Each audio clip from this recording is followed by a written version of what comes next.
Let's look at a few of the reasons why we won't be apart anymore. Dum da da dum da dum dum. From the very beginning, the book starts with a story about the old Riddle House and how the family that lived there was found dead of natural causes and no one ever knew why or how. We suspect when we first read the chapter, and it's later confirmed, that Voldemort killed them out of a hatred for his father. I mention this because I just realized that I don't think it's ever mentioned that Voldemort killed his father inside of the film series. And grandparents. That feels like it's an important thing to include just for character development. In this movie, you don't know what this house is, or who this man is, or why Voldemort is here. And as stated once or twice, you don't know why Pettigrew is called Wormtail now. That can't be blamed on Newell, though. That one's on Quarone.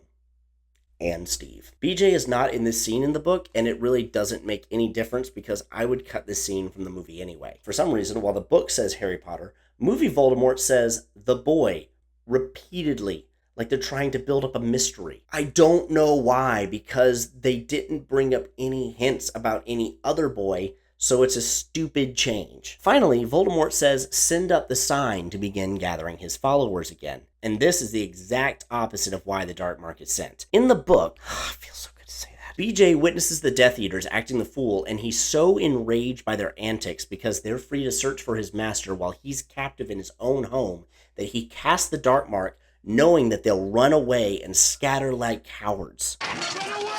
You only movie viewers wouldn't know this, but Harry's scar doesn't hurt when there's danger. It hurts when he's near Voldemort or when Voldemort is feeling a particularly powerful emotion. I just have to say that or I'll go mad. In the book, Beauxbaton and Durmstrang are both multi-gendered schools because of course they are. We're supposed to meet Fleur on Beauxbaton's first night at Hogwarts, and she's described as unnaturally beautiful because she's essentially a quarter siren. The actress that plays her is pretty enough. That's not my complaint. The complaint comes from how all of the boys around her are supposed to have trouble not staring at her like they've been bewitched and immediately turn into sputtering idiots bragging about things they haven't done to try and gain her attention. This is why Ron is so unnerved by asking her out later. In the movie, it just looks like he has severe social anxiety. This also really upsets Hermione, and she's constantly annoyed with Fleur from the very beginning. So I don't know why they had her stank-faced Krum. Speaking of Krum, he looks almost nothing like his book description,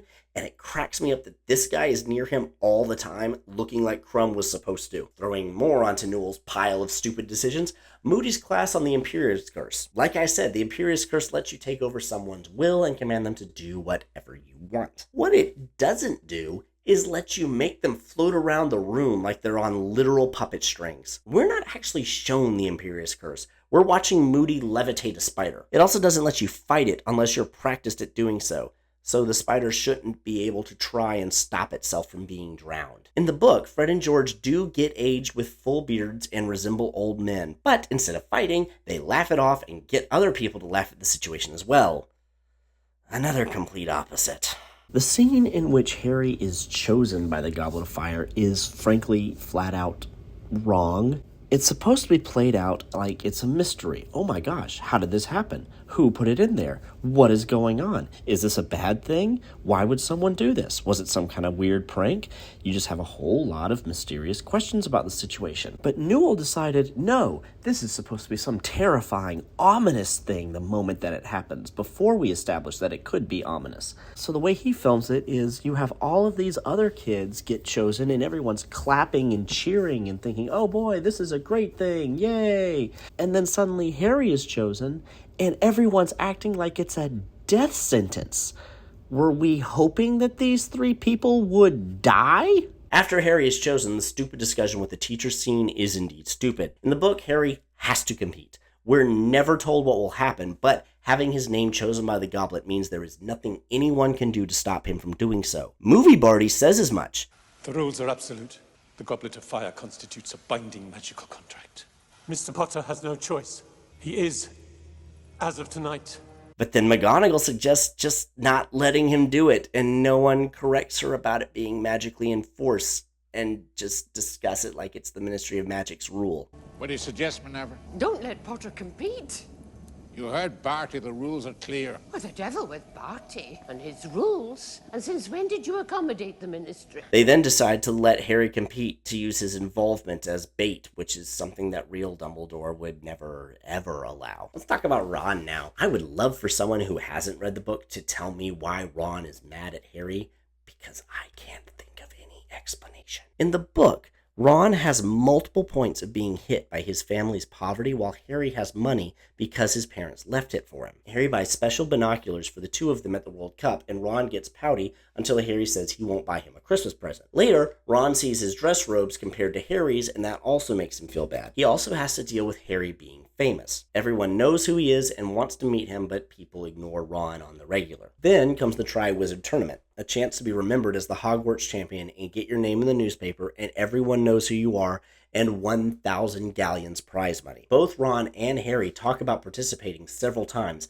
but their hopes are dashed when they find out about the age limit. Then Harry's name comes out, and Ron briefly thinks that Harry figured out a way to get past it and thinks Harry was just after more fame and money and didn't tell him how he'd figured out how to get around the age limit or even tell him that he'd entered. He gets real mad in the moment and comes to and knows he was wrong soon after, but he's ashamed for thinking it in the first place, so he avoids Harry. Movie Ron casually mentions it would be cool to participate, and Harry says nah. Eternal glory. It'd be brilliant, wouldn't it? 3 years from now, when we're old enough to be chosen. Yeah, rather you than me. So being left out isn't really why he's mad. The movie makes no reference to Harry being famous, so the glory hogging isn't a factor. It has one brief moment of Ron not being able to afford a licorice wand from the trolley, Harry offering to buy it and him saying no thanks, but that can't be the reason because the Triwizard money doesn't exist. I thought I must be crazy, but no, it is never mentioned. So again I ask, why is Ron mad at Harry? There's another reason why Harry is trying to rescue everyone in the lake. There's a line in the Mermaid song cut from the book that says the thing taken, the loved ones, will be gone forever. While he's down there in the murk, it doesn't occur to Harry that Dumbledore would never let the students be trapped down there forever. I guess in movie Harry's defense, Dumbledore might have let them all drown and make sure that everyone else comes up. That line is missing, so I'm not sure why Harry stays. He just knows he's supposed to get his friend, and that's enough. It also makes the fact that Fleur is so concerned not make any sense. In the book, Dumbledore knows what happened down below because the Mer people tell him, and he speaks Murish, which means he probably speaks French. In the book, Moody kills Crouch. The movie never even tells us that he was murdered, just that he died. A man has died here, Fudge. In the book, no mention is made of Snape being a spy until the 7th book. After coming out of the Pensive, Harry is told not only that Neville's parents were tortured, but they were so tortured that they've gone insane and have been in a hospital since Neville was an infant. And that's why Neville was raised by his grandmother. Another thing you didn't know from the movie. This makes the scene with the Cruciatus Curse extra poignant because Neville isn't just watching something that was done to his parents. He's watching the reason that he lost them. Neglecting this information really hurts Neville's character development in the series. In the movie, Cedric tells Harry to take the Goblet of Fire because he saved him. Then Harry just suggests, no, we should do it together. So they do. In the book, just before they can get to the Goblet of Fire, Harry sees Cedric almost attacked by a giant spider. He warns Cedric, and then they fight off the spider together, during which Harry is actually pretty badly injured on his leg, and it's difficult to walk. He's lying on the ground and tells Cedric go ahead and take the cup. But Cedric refuses because since Harry just saved his life, quote-unquote, because teachers would have intervened, not let him get eaten by a spider, Harry actually deserves to win. They then go into a competition to say who deserves to win the least, both of them voting for themselves. Cedric refuses to take the cup, and Harry refuses to take the cup. Finally, out of frustration, just so he can go ahead and get it over with, and Harry can have someone look at his leg, he just says, let's grab it at the same time. So they do. The movie is a very condensed version of that, but the thing is, it's so condensed that it feels kind of weird that they decide to do that at all, and that they agree to it so quickly. And because he agrees so quickly, it makes Cedric's reluctance to grab the goblet seem really fake and like he was hoping that Harry would object, which also contributes to us not really knowing what kind of a character he is, or assuming that he's not a great one. Now, on to Voldemort. Screw, did you put your name in the Goblet of Fire? How did you put your name in the Goblet of Fire? Who is the absolute idiot who decided Voldemort's eyes should not only not be red, but also stunningly blue. I want contact information because, by gosh, they need to explain themselves. Voldemort has 3 distinguishing features in the book: no nose, red eyes, and a high, cold voice.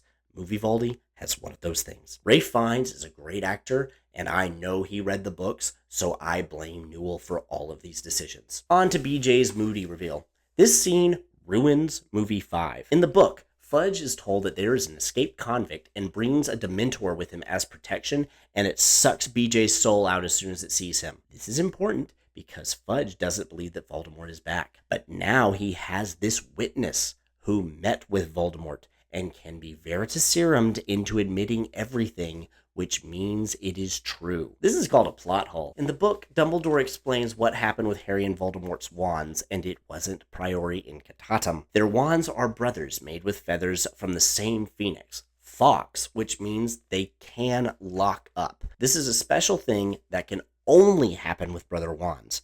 The fact that they don't explain it does help them keep using it even after Voldemort swaps wands, I guess. Though it really doesn't look as cool as David Yates seemed to think that it did. That's things that were explained in the book that you missed out on. And if you think that I left some things out, don't worry. That's going to be explained in